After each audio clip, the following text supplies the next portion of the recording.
Hi, I'm Frank Doris, and I want to talk a little bit about the time I worked for Harry Pearson, of course, the editor and founder of The Absolute Sound. I wrote for TAS from 1984 until about 2000, and I worked for Harry full time from 1988 until sometime in the mid 1990s. I can honestly say that I got to know Harry as well as anyone, and like a lot of other people can say, he really changed my life. He was a larger than life character. As many of us know, he and J. Gordon Holt of Stereophile pretty much invented high end audio writing. They were the first to come up with descriptive terms that really vividly captured what the equipment sounded like. Things like soundstage transparency, imaging, dynamic contrast, the whole concept of using words to vividly and I would say accurately describe what we were hearing. And he was certainly not a shrinking violet. He was a very dominant kind of character. He would walk into a room, he would just take over the room. He'd walk into a restaurant and he would immediately, you sit here, you sit there. We'll have this wine. The waitresses and the waiters immediately started fawning all over him. Other people in the restaurant would be sitting there going, who is this guy? And he really had a strong personality. He was complicated. He could make people absolutely love him. He would charm them. He could talk to you and reach into your soul in the space of a minute. He could also monumentally piss people off. He wasn't afraid of expressing his opinion, Lord knows. He could charm people. He could rub them the wrong way. I saw everything in between. I had worked as a musician, still do, and I had met a lot of powerful personalities, let's just say, colorful characters, but they all paled next to Harry. He was really something. And also, he was just different than anybody that I've ever met for or since. But he was the real thing as far as listening and writing is concerned. Obviously, he really created a style of reviewing that was absolutely distinctive and riveting. When an issue of TAS came out, you have to remember back in the day, it was an event. The magazine was nominally published 4 times a year, but it was always late. So people really looked forward to getting it, not only because of the reviewing and the just absolutely spectacular writing, but of course the controversy, the snarkiness, the arguing, even among reviewers, the nasty letters to the editor where Harry would just put the person in their place with unbelievable snarkiness and wise ass comments and just he loved controversy. He loved stirring up the pot. I mean, let's face it, that's why people loved reading the publication, aside from the fact that it reviewed this mythical world of equipment, mythical for so many of us. The writing was fantastic. Now, I want to say The Absolute Sound of Today is certainly a fine publication, and I know a lot of the reviewers there, and it's obviously a top audio publication and very, very high quality, and it comes out on time. But things were different back then. And Harry encouraged all this and cultivated an air of mystery. He never went to shows. You never saw him in photographs. How did I wind up working for this guy? Well, in the early 80s, my friend, rest in peace, fellow audiophile, Bob Rayner was working at TAS, and he told me they needed a pop music reviewer. And he says, "You got a good system. You know music. You're a player. Do it." Well, it took me 6 tries of sending in rejected manuscripts before Harry decided to even publish me. And when he did, it was in a typical Harry way. I got the latest issue of the magazine, the then latest issue. I open it up. I see my name on the masthead. I'm like, what? He had just gone and published my last submission and actually put me on the masthead without even telling me, without even meeting me. So you can imagine how flipped out I was. And I had talked to him on the phone. We said, "Oh, Dr. Doris, we must meet. We'll have to meet. We must get together." Well, as everybody who knew Harry back in the day knows, he was very quick to cancel you. You would get cancellation after appointment, after date, after cancellation. It took me 9 months before I finally met him, which was at one of his friendship parties, which were pretty intense back in the day. I mean, really, they were a who's who of audio. You name it. Bill Johnson, Bill Pugh, Mike Kay, Wendell Diller, Dave Wilson, Jim Winey, Kathy Gornick, Jim Thiel, Richard Vandersteen. I mean, literally, I could rattle anybody who is anybody in the high-end world would go there. And that year, he had a theme where you had to dress a certain way. And that year was to be dressed all in white. I got an invite. I was amazed that the lowly me actually got an invite. I didn't have anything white to wear. I rented a white tuxedo, and I was so nervous on the way to meet him that I was afraid I was going to pee in my pants. No other way to put it. And I was too nervous to drive. Bob Rayner drove. I was just flipping out. Oh my God, I'm going to get to meet the great HP. What is this guy going to be like? And I got to the party. Who's who? Everybody's there. I'm like Ralph Cramden going, hamina, hamina, hamina, hamina. And I see this guy walk out, and it was just obvious from the way he carried himself and the way he made an entrance onto the patio that this was the great HP. I walked up to him and introduced myself, and he said, "Dr. Doris, I didn't think you'd be so handsome. Nobody told me. Please come in. Let me show you around." Well, I don't know how I responded. Probably more. He took me around. He showed me all the big systems. He was the most gracious. Some of you may know Harry was Southern, and he was like the most gracious Southern hospitality type of person you can imagine. I was blown away. I mean, I was only a few years out of college, working as an electronics buyer for an aerospace company. High-end audio and music, playing guitar, always my loves, but I was never in the business.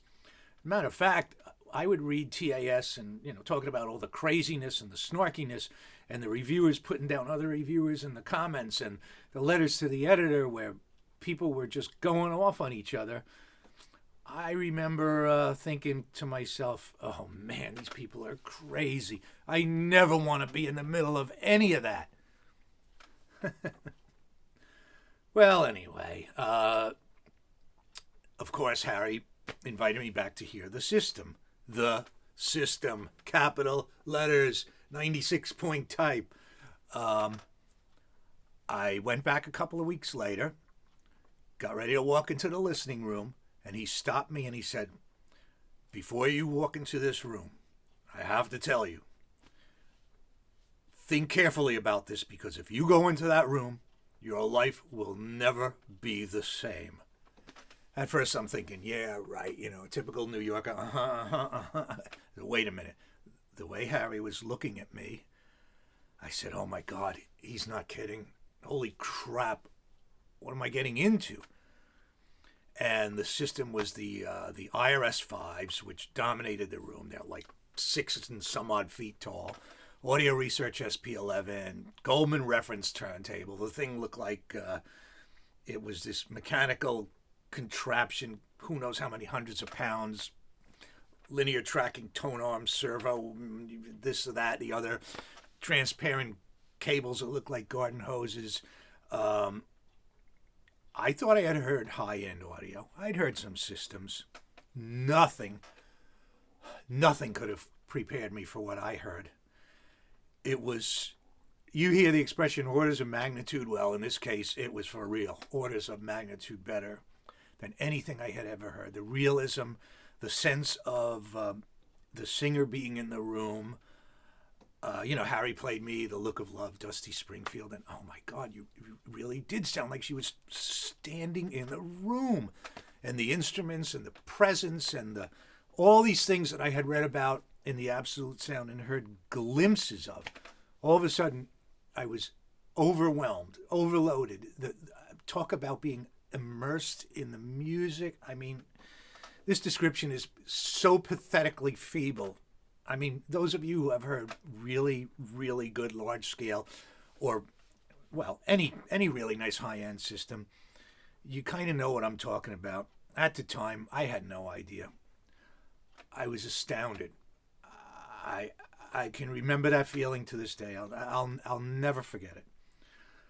So, Harry, I had a fellow music freak, and I have to tell you, the thing that always bonded us was the music. I started seeing him every couple of months, maybe, and about a year and a half later, he asked if I would want to start working for him. I'm thinking, oh my God, I'm already far deeper into this craziness than I ever thought possible. Because you have to realize Harry loved to have just like a whirlwind, a maelstrom surrounding him at all times. Whether he was out with people or in the magazine or the comings and goings of people coming to the house. I actually had to think pretty deeply about it. Called my father, who was Mr. Hard-Nosed Practical Businessman, figuring he's going to tell me, don't do it, you're crazy, you got a great job in the aerospace industry. My father told me, you have to do it. You almost never get a chance like this in your life. I mean, really, working full-time at the Absolute Sound, not exactly like they employ 50,000 people worldwide. Not exactly like it's not a coveted position. I said yes. And as I say, I worked for him full-time for 7 years. I was his chief setup man for the bulk of that time, which means hours, days, months, years of listening, evaluating, tweaking, squeezing every last drop out of the equipment, watch it go wrong in ways that I could have never imagined that equipment could go wrong. I've got stories about when, of course, I have to say manufacturers would come over like 2, 3, 4 times a week. There was always the ritual of going out to dinner, to the expensive restaurant, and racking up unbelievable bills that the manufacturers inevitably paid for. And this whole ritual where people wanted to come and hear the system and they expected it to sound like God, of course. In fact, I would always, before we had an important guest coming over, and we had everybody come over, I mean everybody, I would drag Harry out of his room or wherever he was and make him listen to the system and say, okay, is it to your satisfaction? Does it sound great? Yes, yes, yes, or we'll adjust something or whatever. But when you're dealing with high-end systems of this nature, and the fact that I had come to think that after a while the house was haunted because so many things went wrong. Now, I'm a pretty rational person. Harry was very deeply into astrology. Well, he was deeply into a lot of different things, but he was not what you would call a pocket protector wearing engineering type, shall we say. He was much more into the spiritual and the mystical, and things broke down in his house far more often than I would ever imagine was possible. Of course, every time I call the manufacturer, they say, it never breaks down. What are you talking about? We've never had an equipment breakdown. Anyway, as you can imagine, the proportion of equipment breaking down was directly proportional to the importance of the people coming to the great ritual of the after dinner, we must hear the sound of God. I got pretty adept at taking care of things. Nothing had changed between the time Harry had heard something and the time we did our great presentation of the Sound of God, after dinner ritual. But I really think that there are so many variables in high-end systems. I mean, it could be the temperature, the humidity, the electrical quality of the electrical power. Certainly the amount of alcohol the guests may have consumed during dinner. And I came to think that there were things that were just unquantifiable, or maybe we don't know them yet, or we don't have the right measuring instruments, or maybe the damn house really was haunted. Because this stuff doesn't happen in my house. Anyway, it was very, very, very stressful, but also a tremendous amount of fun. I mean, having somebody like Ross and Peter Walker of Quad help you in setting up their new quads, or having somebody like Wilma Cozart Fine look at me and say, boy, you've really got good ears, after we had the system really just cooking. I mean, it was heavy stuff. It's woven into my life. So Harry, he could be this great, mythical, charming person. He could also be like anybody else. Have really bad days, be really just petty about things. One time he wanted his cheese sandwich for lunch, and he ran out of Velveeta cheese, and he kind of got pretty annoyed at it. And myself and the woman who was the housekeeper, where's my Velveeta cheese? How could I not have my Velveeta cheese? Zoid. Oh, that was my nickname. Among many things Harry called me. He liked to call me Zoid. I have no idea where that came from. But anyway, Zoid, you got to go out and get me some Velveeta cheese. Okay, I'm in the middle of calibrating this $150,000 audio setup, but we'll stop adjusting the VTA because we need to get some Velveeta cheese. Okay, that sounds reasonable. But then on the other hand, like I said, we were both single guys at the time. And when the nighttime came around, or Friday night, he could just be a lonely guy who just didn't want to spend the weekend alone. I think a lot of the reasons why he wanted to have all these people around him and all this stuff happening all the time was to sort of fill the void of the loneliness, and really not having someone in a long-term relationship, and just wanting to have a friend. And we were friends. We were great friends. He could piss me off to the point where, one time I took one of those big transparent speaker cables. I was so mad that I just threw it across the front door and outside. And in the process, the thing like whiplashed and hit his porch light, and took out the porch light and broke this glass all over the floor. And that didn't exactly make his mood better. But anyway, we'd have moments like that. And then we'd have moments where we were just sitting there kind of people watching on a Friday night. Harry liked having his Jack and Coke and maybe a little other variety. And